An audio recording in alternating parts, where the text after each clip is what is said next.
Sir আসসালামু আলাইকুম। আসসালামু আলাইকুম। ওয়ালাইকুম আসসালাম।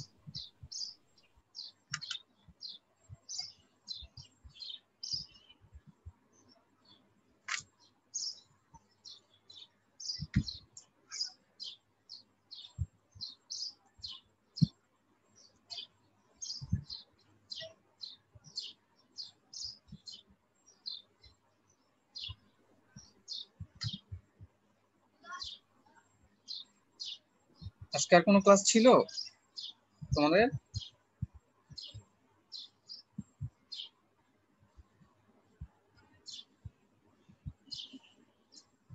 আজকে এটা কি প্রথম ক্লাস অনলাইনে? জি স্যার। আচ্ছা ঠিক আছে। আচ্ছা আমি প্রথমে লিখতেছি যে আজকে আমরা কি কি পড়বো, একটু খাতায় লিখে নাও তোমরা টপিকগুলো। প্রথমে পড়বো তল সম্পর্কে, এটাই মূলত আজকের আলোচনা। এটা বুঝলে বাকিগুলা সহজ হবে। তারপরে করবো প্রতিসরণের শর্ত।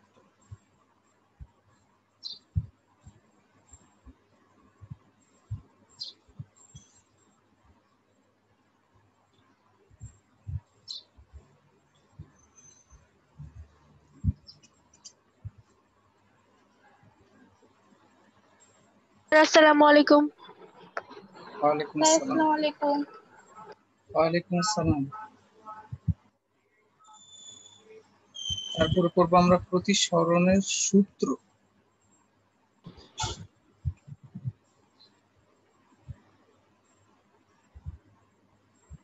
তারপরে পড়বো স্যার আসসালামু আলাইকুম। ওয়ালাইকুম আসসালাম। তারপরে দুইটা সংজ্ঞা পড়বো, একটা হচ্ছে পরম প্রতিসরাঙ্ক,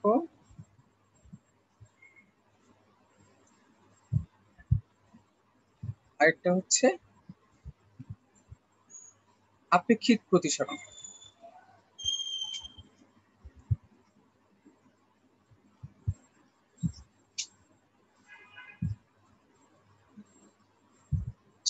এই পাঁচটা হচ্ছে আজকে পড়াশোনার বিষয়। প্রথমটা সবচেয়ে বেশি ইম্পর্টেন্ট, তল। তল অনেক ধরনের হতে পারে, আমরা তল বলবো যদিও, কিন্তু আসলে আমরা সমতল সম্পর্কে পড়বো, শুধুমাত্র সমতল সম্পর্কে পড়বো। বলবো আমরা তল, কিন্তু আসলে বুঝাবো সমতল, বক্রতল হইতে পারে। ওকে, আমরা ছবি সহ দেখবো, ওটাই মূলত আলোচনা। তারপরে প্রতিসরণের শর্ত, মানে কি কি কারণে প্রতিসরণ ঘটে। প্রতিসরণ সবসময় ঘটবে না, প্রতিসরণ ঘটার দুইটা শর্ত আছে। প্রতিসরণের কারণও পড়বো আমরা। তারপরে প্রতিসরণের সূত্র আছে দুইটা, সেটা পড়বো। তারপরে দুইটা সংজ্ঞা, পরম প্রতিসরাঙ্ক আর আপেক্ষিক প্রতিসরাঙ্ক পড়বো। শুরুতে আমরা তল সম্পর্কে পড়ি। তল আমাদের খুবই পরিচিত, কিন্তু আমরা ভুলে যাই তলগুলো সম্পর্কে। একটা ছবি দেখা যাচ্ছে,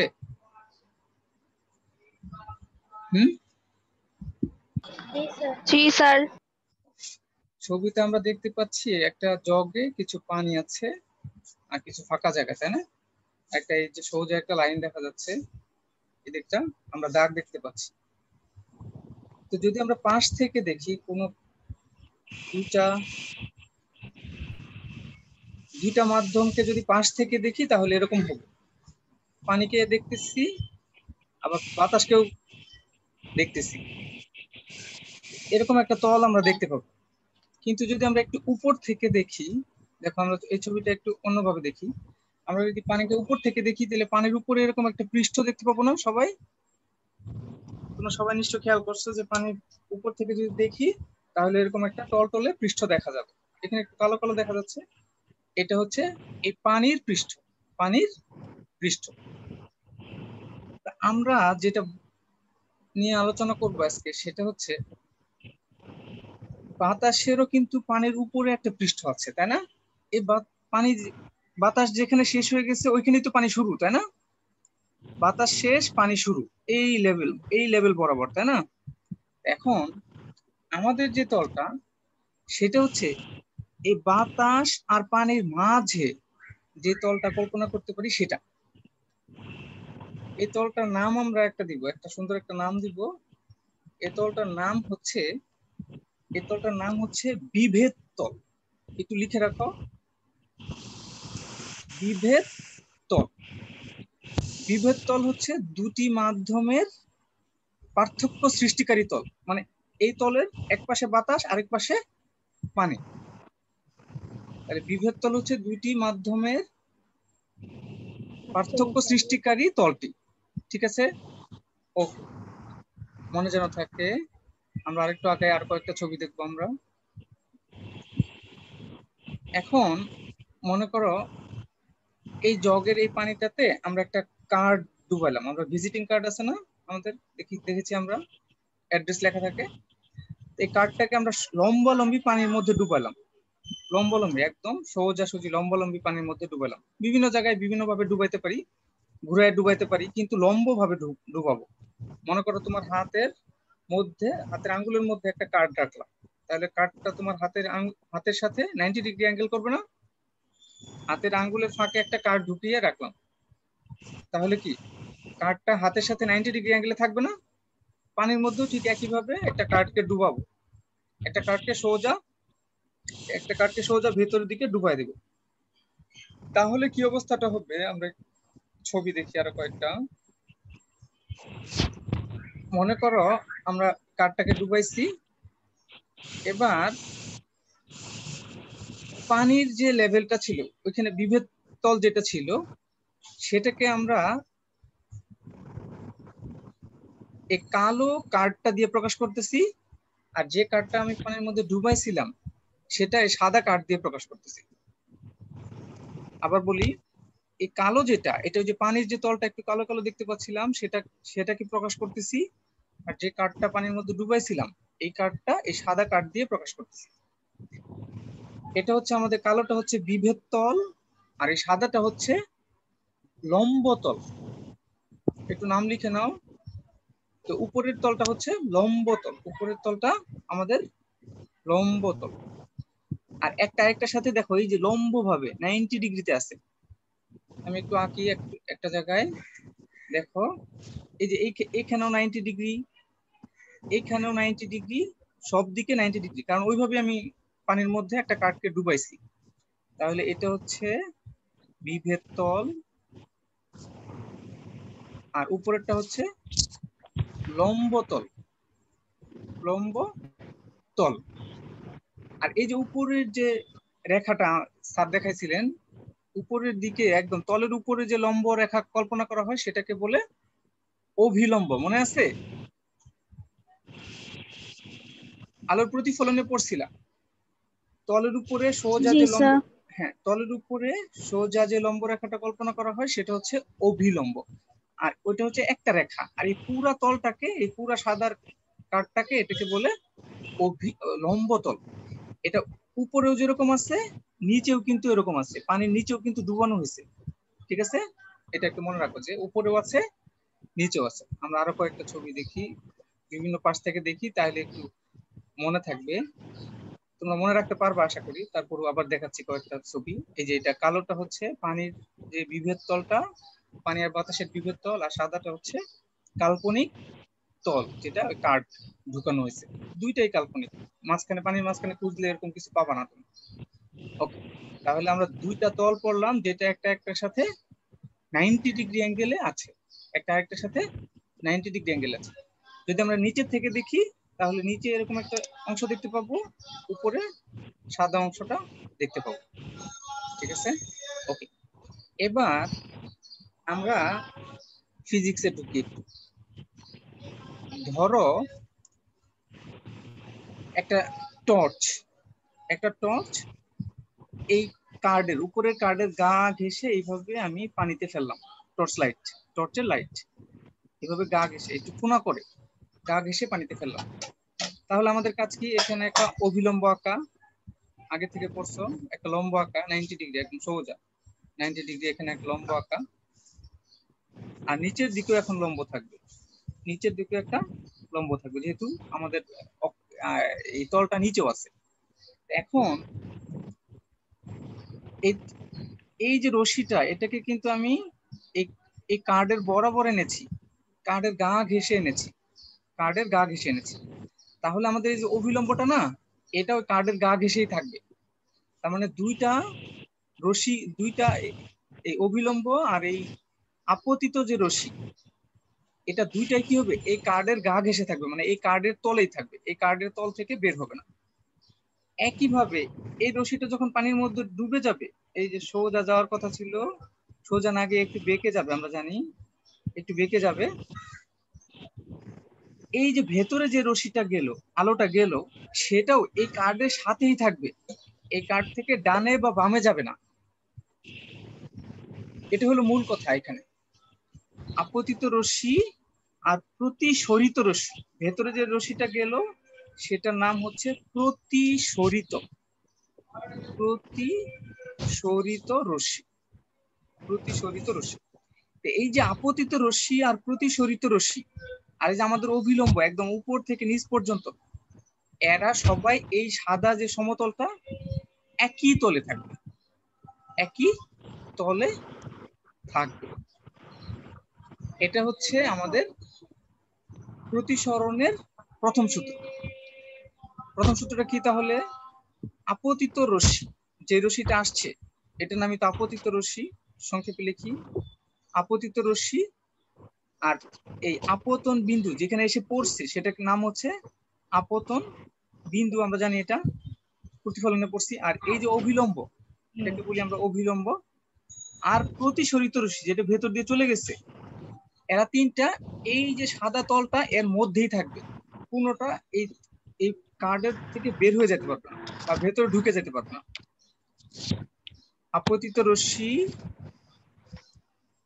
আপতন বিন্দুতে অঙ্কিত অভিলম্ব এবং প্রতিসরিত রশ্মি একই সমতলে থাকবে। এটা হচ্ছে প্রথম সূত্র। সূত্রটা একটু লেখো। আপতিত রশ্মি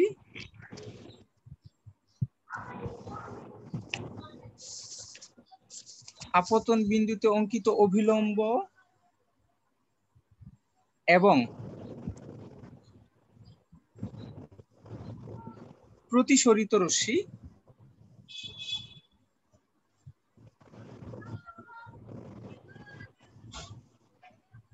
একই সমতলে থাকবে। আপতিত রশ্মি এবং আপতন বিন্দুতে অঙ্কিত অভিলম্ব ও প্রতিসরিত রশ্মি একই সমতলে থাকবে, মানে তিনটা রেখায় একই সমতলে থাকবে, সাদা তল থেকে বের হয়ে যাবে না। তোমাদের বইতে খুব সুন্দর একটা ছবি আছে, ওই ছবিটা দেখলে আর একটু ক্লিয়ার হবে। দেখো আমরা ওই ছবিটা দেখি, আমি একটু এখানে কেটে রেখেছি। এই যে দেখো, এইখানে দেখো, এই যে একটা তল দেখানো হয়েছে, পানির তলটাকে একটু কালার করে দেখানো হয়েছে, পানির তলটাকে এখানে কালার করে দেখানো হয়েছে। দেখো এই যে পানির তল, এটা হচ্ছে প্রথম মাধ্যম বাতাস, আর পানির নিচে দ্বিতীয় মাধ্যম আছে। এই যে আপতিত রশ্মি আসতেছে, এটা আপতিত রশ্মি, এই যে আপতন বিন্দু যেখানে এসে পড়ছে, দ্বিতীয় মাধ্যমে যেখানে এসে পড়ছে, এটা হচ্ছে আপতন বিন্দু, এখানে একটা লম্ব আছে, এটা অভিলম্ব। আর নিচে যে আলোটা ভিতরে ঢুকে গেছে সেটাকে আমরা বলতেছি প্রতিসরিত রশ্মি। এখানে তীর চিহ্ন দিতে ভুলে গেছে, আলোতে অবশ্যই তীর চিহ্ন দিতে হবে, না হলে শূন্য পাবা। বইয়ে ভুল আছে তারপরেও দিতে হবে, আর কোথাও ভুল নেই, বইয়ে শুধু এখানেই ভুল আছে। আলোর ক্ষেত্রে একটু দিয়ে নাও সবাই। এই তিনটা এই সাদা সমতলটাতেই থাকবে, কোনোটা এই সাদা সমতল থেকে বের হতে পারবে না।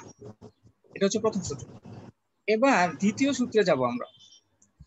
আর দুইটা, এই যে সুন্দর করে দেখাইছে এখানে যে দুইটা তল একটা আরেকটার সাথে 90 ডিগ্রিতে আছে, লম্ব আছে। ওকে, আমরা ধরলাম আমরা পড়ছিলাম যে আলোকীয় ঘনত্ব কোনটার বেশি ওইখানে আলোর বেগ তত কমে যাবে, তাই না? পড়েছিলাম কেরোসিনের আলোকীয় ঘনত্ব কত, একজন বলো তো? 1.39। গুড। কে এটা, নাম কি? Sir Israt Jahan Nira. Nira, okay, thank you. এখন প্রথম আমরা ঘনত্বকে, এই মাধ্যমের যে ঘনত্বগুলা, এটাকে আমরা প্রতিসরাঙ্ক বলবো। কি বলবো? প্রতিসরাঙ্ক, প্রতিসরাঙ্ক। প্রথম মাধ্যমের প্রতিসরাঙ্ককে আমরা যদি n1 দিয়ে প্রকাশ করি, দ্বিতীয় মাধ্যমের প্রতিসরাঙ্ককে আমরা n2 দিয়ে প্রকাশ করব। ঠিক আছে? আর আমরা তো জানি কোণ নির্ণয় করতে হয় হচ্ছে লম্বের সাথে অভিলম্বের সাথে। এই কোণটা না, কিন্তু এই কোণটা কিন্তু আমাদের আলোচনার বিষয় না। লম্বের সাথে যে কোণ সেটা হচ্ছে আলোচনার বিষয়। তাহলে আপতন কোণ যদি θ1 হয় আর প্রতিসরণ কোণ যদি θ2 হয়, এখন একজন বলবে যে θ2 কোনটা, এইটা নাকি এইটা? আমি x আর y দিয়ে চিহ্নিত করলাম। এই বড় কোণটা হচ্ছে x, ছোট কোণটা হচ্ছে y। তাহলে বলো তো প্রতিসরণ কোণ কোনটা, x নাকি y? Sir Y. Very good. এখন তো কারোর নাম জিজ্ঞাসা করতে পারতেছি না, সবাই পারছে। তাহলে আমাদের কোণটা সবসময় কার সাথে?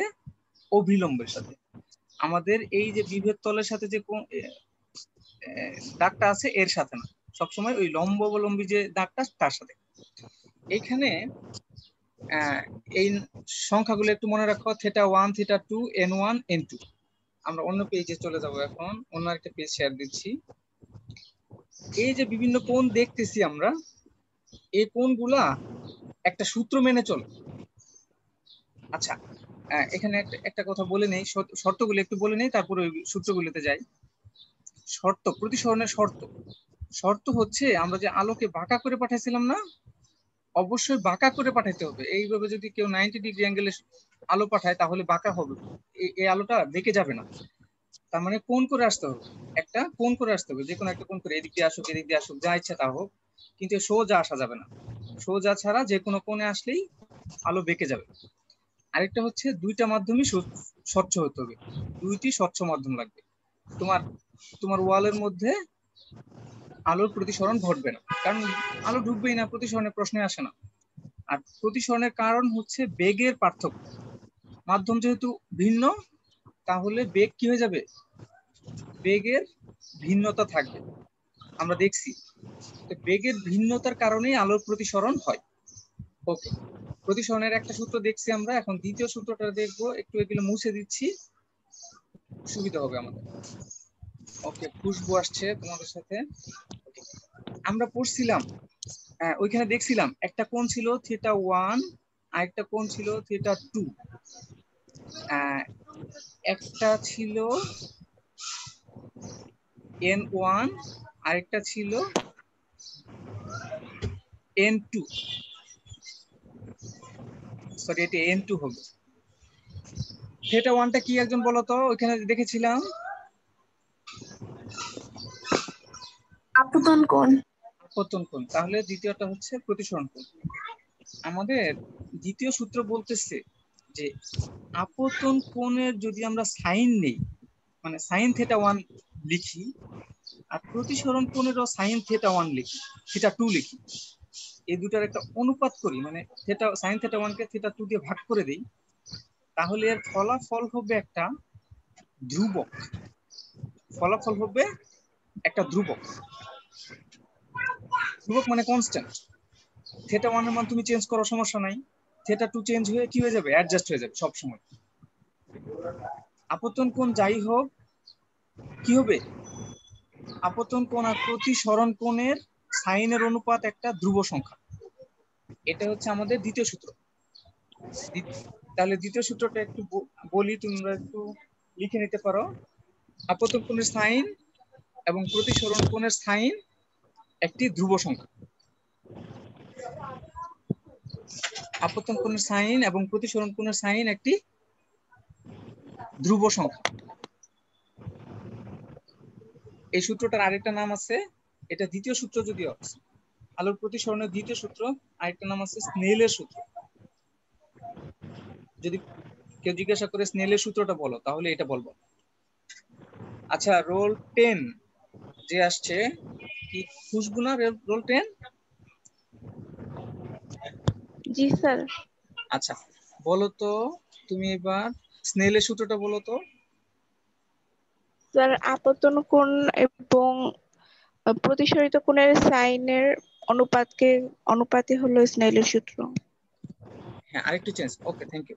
আপতন কোণের সাইন এবং প্রতিসরণ কোণের সাইনের অনুপাত একটি ধ্রুব সংখ্যা। আপতন কোণের সাইন এবং প্রতিসরণ কোণের সাইন এর অনুপাত একটি ধ্রুব সংখ্যা। এটাই স্নেলের সূত্র।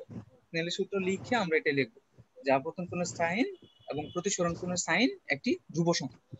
এখন এই যে ধ্রুব সংখ্যা বলতেছি, এই সংখ্যাটা কত সেটা আমরা বের করে ফেলতে পারি। বের করার জন্য আমাদের দুইটা পদ্ধতি আছে। প্রথম পদ্ধতিটা হচ্ছে প্রথম মাধ্যমে আলোর বেগ জানতে হবে। ধরো প্রথম মাধ্যমে আলোর বেগ v1, উপরে যে মাধ্যমটা ছিল। দ্বিতীয় মাধ্যমে আলোর বেগ v2। প্রথম মাধ্যমে আলোর বেগকে দ্বিতীয় মাধ্যমে আলোর বেগ দিয়ে ভাগ করলে এই অনুপাতটা পাওয়া যাবে।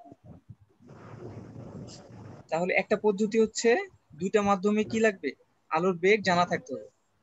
তাহলে প্রথম মাধ্যমেরটাকে দ্বিতীয় মাধ্যমের বেগ দিয়ে ভাগ করে দিলেই এই ধ্রুব সংখ্যাটা কত এটা পাওয়া যাবে।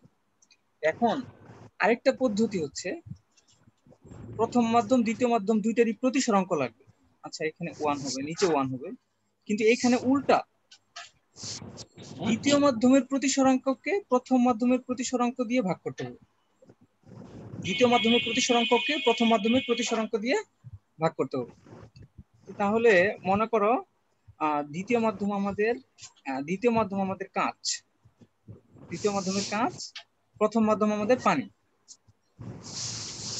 তাহলে ধ্রুব সংখ্যা কত হবে দেখো তো একটু।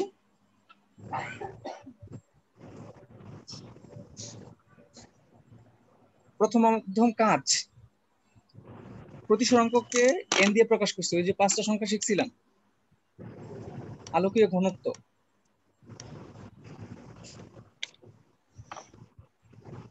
কাচের প্রতিসরাঙ্ক 1.52 আর পানির প্রতিসরাঙ্ক 1.33। তাহলে কত হয়?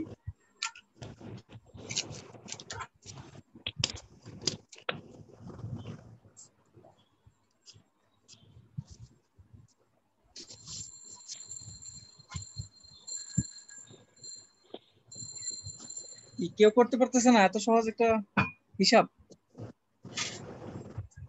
1.14। আচ্ছা, 1.14 by 8/7। 1.14। ওকে, 8/7 বা 1.14। ওকে, তাহলে আমরা এই যে সংখ্যাটা পাইলাম 1.14, এটাকে কি বলবো জানো? পানির সাপেক্ষে কাচের প্রতিসরাঙ্ক। পানির সাপেক্ষে, নিচেরটার সাপেক্ষে উপরেরটা, নিচেরটার সাপেক্ষে উপরেরটা। পানির সাপেক্ষে কাচের প্রতিসরাঙ্ক। কাচের প্রতিসরাঙ্ক কার সাপেক্ষে? পানির সাপেক্ষে। ওকে, এখন আমরা আরো দুইটা সংজ্ঞা পড়বো। আমাদের সমীকরণ পাইছিলাম sin θ1 divided by sin θ2 equal n2 divided by n1। এটাকে আমরা, এই দুইটাকে একসাথে আমরা এইভাবে লিখি, একটু লিখে নাও।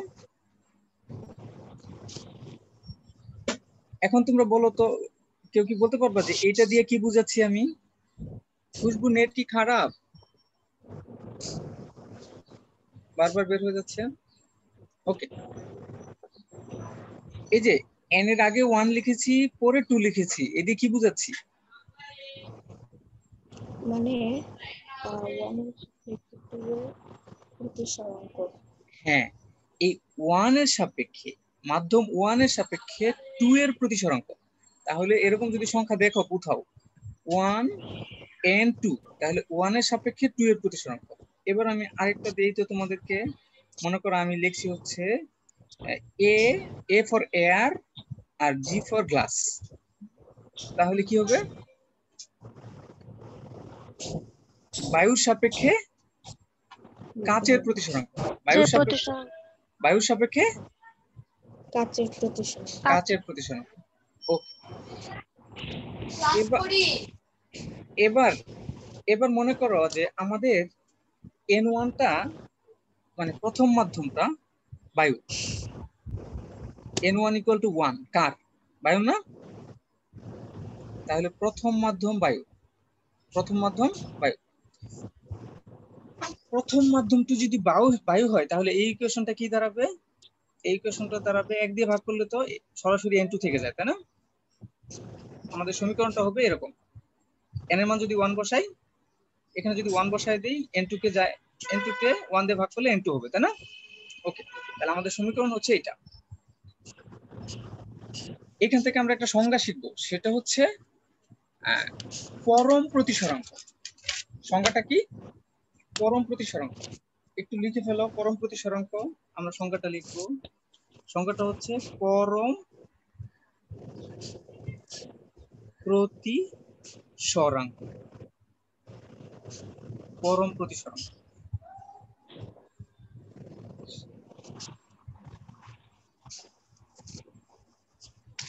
লেখো, আলো এক মাধ্যম থেকে অন্য মাধ্যমে যাওয়ার সময়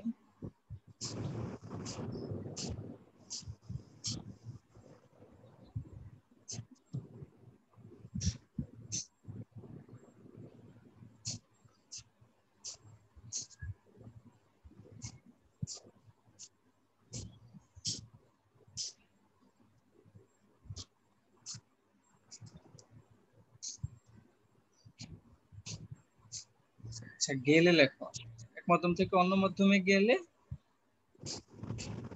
প্রথম মাধ্যম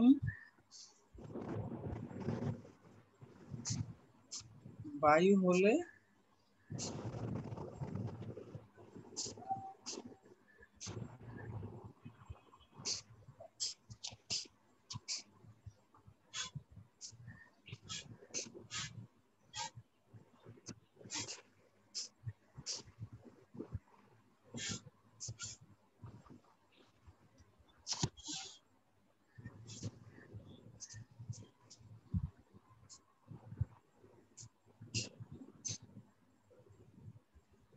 আলো এক মাধ্যম থেকে অন্য মাধ্যমে গেলে প্রথম মাধ্যম যদি বায়ু হয় তাহলে সাইন থিটা 1 আর সাইন থিটা 2 এর অনুপাত হবে দ্বিতীয় মাধ্যমের পরম প্রতিসরাঙ্ক।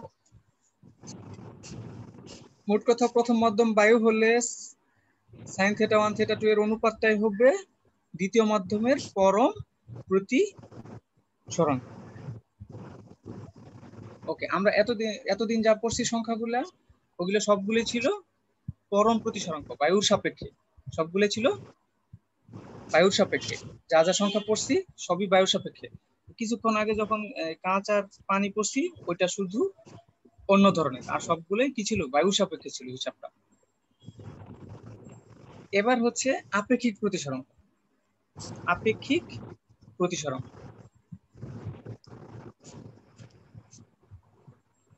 আপেক্ষিক প্রতিসরাঙ্ক ও বায়ু ভিন্ন অন্য কোনো মাধ্যমের সাপেক্ষে প্রতিসরাঙ্ক। বায়ু ভিন্ন বা বায়ু ছাড়া লেখো, বায়ু ছাড়া অন্য কোনো মাধ্যমের সাপেক্ষে অন্য মাধ্যমের সাপেক্ষে প্রতিসরাঙ্ক।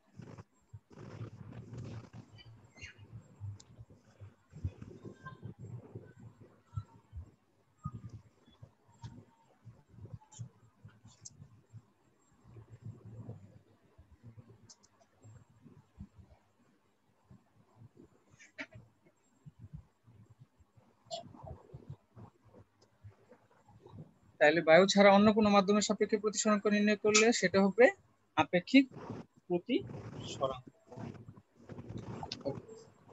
প্রতিসরাঙ্ক গুলো জানলে আমাদের অনেকগুলো সুবিধা। আগামী দিন আমরা আরো ভালো করে পড়বো। এখন আমরা আমাদের বইতে যে 247 পৃষ্ঠায় একটা উদাহরণ আছে সেটা একটু দেখি। 247-48 পৃষ্ঠা। যাদের সামনে বই আছে একটু দেখো, বইটা খোলো। 247 পৃষ্ঠা, পেজ নাম্বার 247 পৃষ্ঠা।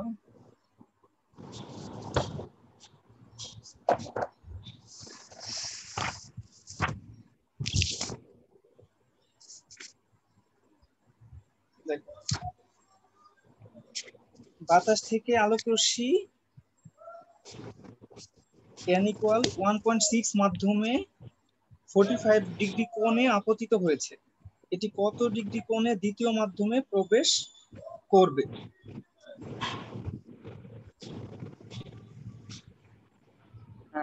দ্বিতীয় মাধ্যমে প্রবেশ করবে এটা চেয়েছে, তার মানে কি চাইছে? প্রতিসরণ কোণ চাইছে, থিটা 2 চেয়েছে আমাদের কাছে।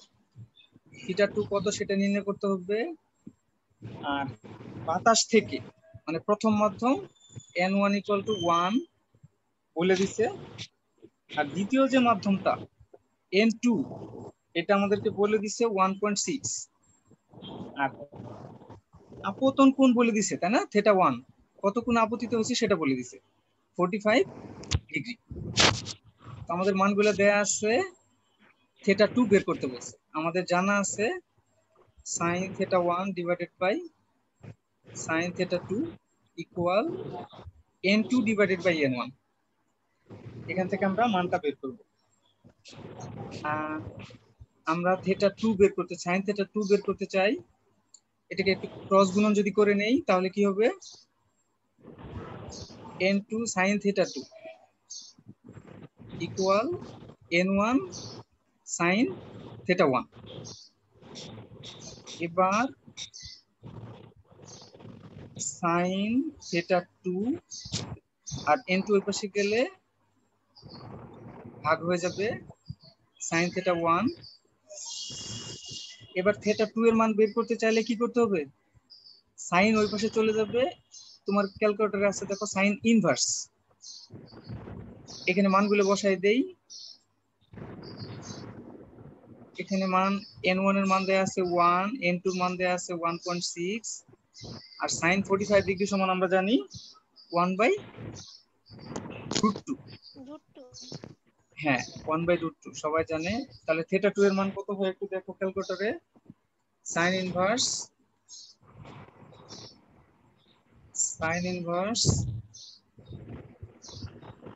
1, এটা সরাসরি বসায় দিলে হবে ক্যালকুলেটরে।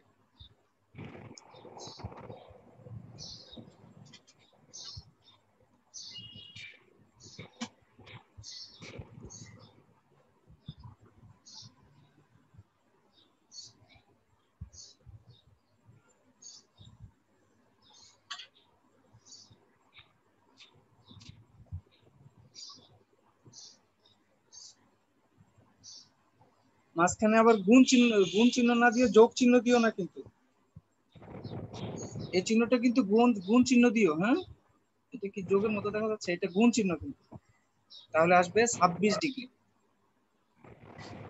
যারা ক্যালকুলেটর এখন ইউজ করতে পারে না তারা শিখে নেবে। হ্যাঁ, ওকে। তাহলে দ্বিতীয় মাধ্যমে কত কোণে প্রতিসরিত হবে, ওই যে ছোট্ট একটা কোণ দেখছিলাম না, সেটা হবে আমাদের এখানে 26.22 ডিগ্রি। আচ্ছা, দ্বিতীয়টা তোমরা একটু 248 পৃষ্ঠাটা HW থাক। হ্যাঁ, তাহলে HW হচ্ছে 248 পৃষ্ঠার ম্যাথটা আমাদের সহজ, একদম সূত্র বসায় দিলে হয়ে যাবে। একটু মানগুলা ডান পাশে লিখে নিবা, কি কি দেয়া আছে। দেয়া মানগুলা কোনটা n1 কোনটা n2 এটা আমাদের ধরতে হবে, কোনটা থিটা 1 কোনটা থিটা 2 এটা আমাদের ধরতে হবে, তাহলেই হবে। ঠিক আছে। আচ্ছা, আমি একজনকে জিজ্ঞাসা করব যে আলোর প্রতিসরণের প্রথম সূত্র, আমি একটু দেখি কে কে আছে। আমি স্ক্রিনশট নিয়ে নিচ্ছি, যাদের রোল আছে পেয়ে যাচ্ছ অ্যাটেন্ডেন্স। আচ্ছা, একজন বলো তো তাসফি কে, তাসফি?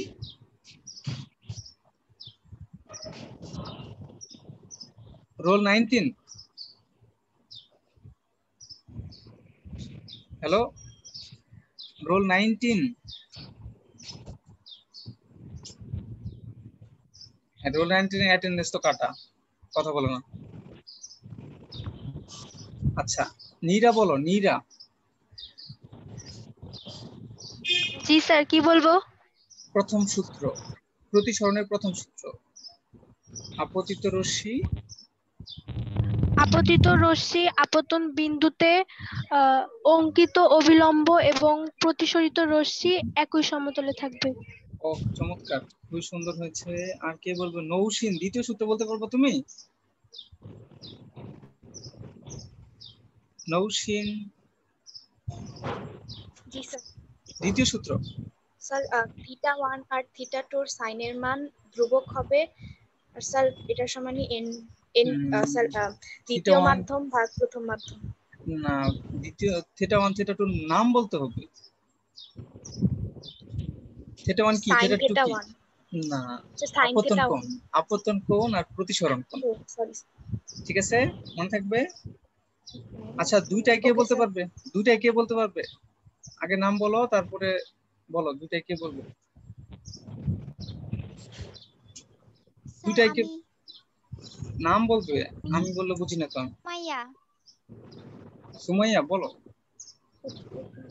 স্যার প্রথম মানে আলোর প্রতিসরণের সূত্র।